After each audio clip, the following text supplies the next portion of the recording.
Governor Holton, it's an unbelievable honor for me to have the endorsement of the 61st Governor of the Commonwealth of Virginia. Think about Virginia politics in the 50s and 60s. We were a one-party state. One man is responsible for changing Virginia politics forever. Governor Holton, a Mountain Valley Republican, modernized state government. He created the cabinet system. He's probably best remembered for putting his children in Richmond City public schools during a period of significant unrest. With leadership, this man showed that a great deal to do with overcoming the battles that were being fought in Virginia at that time over desegregation. Governor Holton and Judge Robert Marriage probably are the ones that bear the most significant responsibility for modernizing that era of Virginia politics, Virginia government. And also, it's also important to think about his leadership on issues of transportation. This is the governor that made improvements in the ports that put us in a position now to have, I think, one of the most successful ports in the country. We can't have in Virginia. He four-laned Route 23 at his own home in Big Stone Gap. He had improvements all over the state system.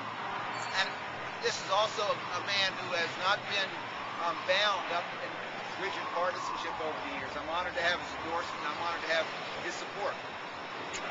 I want to talk a little bit about what it's going to take for us to move forward.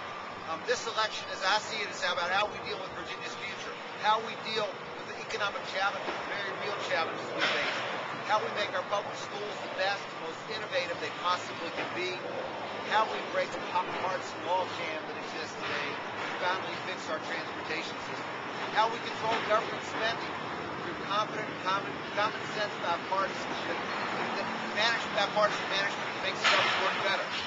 In my view, the quickest way to jumpstart the economy and create jobs is to get a statewide transportation plan.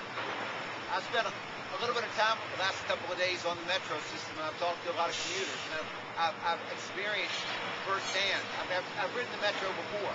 I learned a long time ago that when you want to do something in D.C., it's smarter when you're coming from Bath County to park at Vienna and ride in on the Metro. So I've been on the Metro before, but it's been a good experience to travel during the rush hour and to travel along 66 and see traffic stop. And then to talk with commuters on trains, people that rely on the safety of the system, they rely on trains on time. The Metro is part of the fabric of life. It's been a good experience. Here's all I can say, though. We've got to relieve congestion in Northern Virginia. That means improving Metro and mass transit as well as our road network. That means including restarting the Hot Lanes projects for 95 and 395, improving mobility in the Interstate 66 corridor, widening, making improvements in the Route 28 corridor, upgrading the Fairfax County Parkway, and addressing traffic issues related to the BRAC process. The last time we passed meaningful transportation funding was when Jerry Blount was governor of the Commonwealth. Governor Blount brought a bipartisan team of Democrats, Republicans, independents, business leaders, community leaders, legislators to the table, provide recommendations and help pass the plan. Since then, every time a governor's presented a transportation proposal to the General Assembly, every time it's failed. That's why I'm going to build on Governor Blount's approach. The last approach worked and will work. All funding options are on the table except for taking money out of education and other general fund obligations. I want to repeat that. Everything's on the table. I believe there's got to be a nexus between how we fund transportation and the people that use the system. I believe we have to pass a comprehensive transportation plan. We have to do it next year. Our economic future depends on it. Now, the other guy running for office has a plan, but it has misplaced priorities, and it's certain to fail. I want to address some of the things Governor Holton addressed. The oil revenues.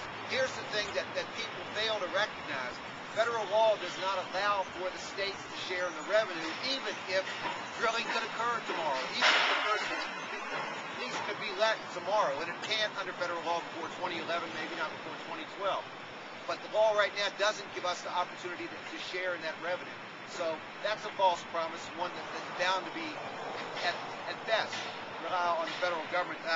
Second, the sale of the state liquor stores. Well, let me tell you about that.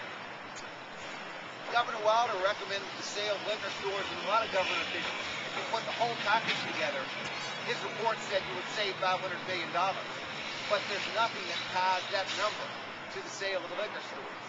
I mean, there's no document out there that I mean, it's just pure speculation to suggest you get half a billion dollars from the sale of 362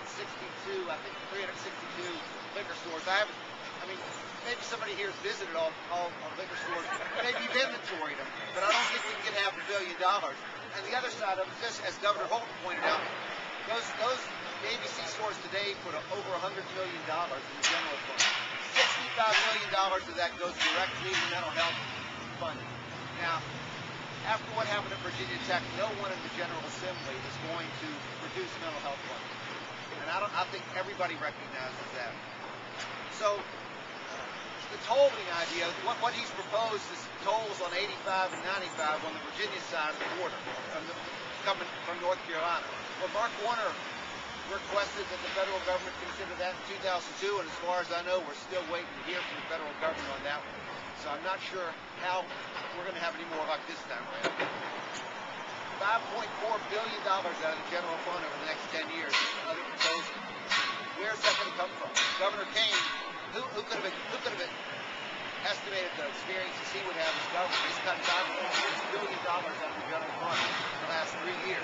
Where the surplus is going to come from? They're going to create this $5.4 billion